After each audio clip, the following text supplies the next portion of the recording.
درگاہوں کو جانا آپ کے نزدیک کتنا ہی ہے؟ کن کا؟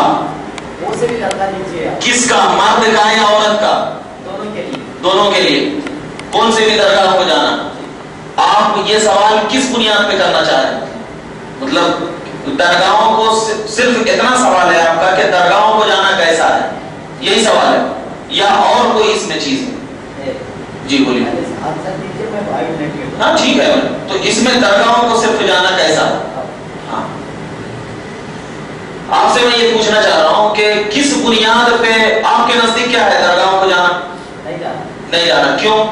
اس لیے کہ جب اللہ سبحانہ و تعالیٰ میرے 87 to 90% تک جو بھی میں دعا مانگتا ہوں فلفل ہو رہے جی. جب ایسے وقت میں درگاہوں کو جانے کی کیا ضرورت؟ جی ٹھیک ہے. یا ایھا الذین آمنوا، اے ایمان والو، سورہ آل عمران. ٹھیک. اذا ظلمتم انفسکم، جب اب تم اپنی جانوں پہ کیا کر لو؟ ظلم کر لو. کیا کر لو؟ ظلم کا مطلب کیا ہوتا ہے؟ گناہ. یعنی تم کیا کر لو؟ گناہ کر لو. ظلم کا مطلب ہوتا ہے اپنی جانوں پہ ظلم کر لو. تو مطلب یہ ہے کہ تم گناہ اگر کر بیٹھو تو کہاں جاؤ؟ میرے نبی کی بارگاہ میں جاؤ. کہاں جاؤ؟ نبی کی بارگاہ میں جاؤ. اور وہاں جانے کے بعد فاستغفر اللہ، اللہ سے مغفرت کی دعا مانگو. اللہ سے کیا مانگو؟ مغفرت کی دعا. واستغفر لهم الرسول، اور تمہارے لیے رسول بھی اللہ سے مغفرت کی دعا مانگے. لوجدوا اللہ توابا رحیما، لوجدوا اللہ توابا رحیما، تب تم اللہ کو توبہ قبول کرنے والا پاؤ گے. تو اب ذرا بتائیے یہاں پر اللہ تبارک و تعالیٰ نے سب سے پہلے یہ عقیدہ ذہن میں رکھنا، درگاہوں کو جانا نہ واجب ہے نہ فرض ہے. اتنا ذہن میں رکھیے. درگاہوں کو جانا سنت قرار دیا گیا. سنت، واجب نہیں، فرض نہیں. اگر کوئی نہیں جا رہا ہے تو کوئی گناہ نہیں، لیکن اگر کوئی جا رہا ہے نبی کی سنت سمجھ کر تو اس کو وہ ثواب کا کام ہے. کیوں؟ اس لیے کہ اللہ نے فرمایا کہ جب تم اپنی جانوں پہ ظلم کر لو، گناہ کر بیٹھو، کوئی بھی گناہ ہو جائے، کوئی بھی گناہ ہو جائے، تو کہاں جانے کے لیے حکم دیا؟ نبی کی بارگاہ میں. اب نبی کی بارگاہ جو ہے وہ درگاہ ہے. نبی کی بارگاہ کیا ہے؟ درگاہ ہے. اور جانے کے بعد اللہ سے دعا کرنے کے لیے کہا. اور یہ دعا کرنے کے لیے جو کہا گیا، یہ جو دعا کرنے کے لیے کہا گیا، یہ دعا کے قبولیت کا جو مرکز بنایا، یہ دعا کب قبول ہوگی؟ جب نبی بھی تمہارے لیے دعا کریں گے. نبی بھی تمہارے لیے کیا کریں گے؟ دعا کریں گے. تب اللہ تبارک و تعالیٰ دعا کو قبول کرے گا. ایک آیت قرآن کی ہو گئی. آؤ بخاری شریف کی حدیث پاک میں اللہ کے نبی صلی اللہ علیہ وسلم بابو غزوہ احد، حضرت عائشہ رضی اللہ تعالیٰ عنہا فرماتی ہیں کہ ہر پیر کے دن، کس دن؟ ہر پیر کے دن اللہ کے نبی صلی اللہ علیہ وسلم اپنے چچا حضرت امیر حمزہ رضی اللہ تعالیٰ عنہ کی بارگاہ میں جاتے، جہاں پہ ان کی مزار بنی ہوئی ہے جنگ احد میں، میدان احد میں جاتے اور جا کر کے ان کے لیے دعائیں مغفرت کیا کرتے تھے. وہ درگاہ میں نہیں ہے؟ حضرت امیر حمزہ کی مزار درگاہ ہے کہ نہیں ہے؟ اور نبی کا ایک مرتبہ جانا بھی، ایک مرتبہ نبی کا جانا بھی کیا ہے؟ قابل عمل ہے، کیونکہ نبی بڑے ہو کر کے یہ ہوا. دوسری بات، ہم جو درگاہ پہ جاتے ہیں تو اس کی وجہ سب سے یہ ہے کہ اللہ تبارک و تعالیٰ کے وہ مقرب بندے ہیں. کیا ہے؟ مقرب. مقرب کا مطلب ہوتا ہے برگزیدہ بندے، اللہ کے قریب والے بندے، کیونکہ اپنی عبادت، اپنی ریاضت کی بنیاد پر اللہ تبارک و تعالیٰ نے ان کو اپنا قرب دے دیا ہے. اور جہاں پر اللہ کے مقرب بندے یا مقرب چیز ہوا کرتی ہے، وہ جگہ بھی برکت والی ہوتی ہے. وہ جگہ بھی کیا ہوتی ہے؟ برکت والی. جیسے حضرت عبداللہ ابن عمر عمرہ کرنے کے لیے تشریف لے جا رہے تھے، نبی کی بارگاہ میں گئے، کہا یا رسول اللہ ہم عمرہ کرنے کے لیے جا رہے ہیں. تو اللہ کے نبی نے کہا اے عبداللہ جب تم کعبہ کو دیکھنا تو میرے لیے بھی دعائیں کرنا، میرے لیے بھی کیا کرنا؟ دعائیں کرنا، کیونکہ اللہ تبارک و تعالیٰ کا وہ مقدس گھر ہے اور وہاں پر کیا ہے؟ دعائیں قبول ہوتی ہیں. تو اب یہاں پر اس حدیث سے علامہ نووی رحمۃ اللہ تعالیٰ علیہ فرماتے ہیں کہ نبی نے حضرت عبداللہ ابن عمر کو کیوں کہا؟ حالانکہ نبی اگر مدینے میں بیٹھ کے بھی دعا کرتے تو قبول ہوتی. کیوں کہا؟ یہ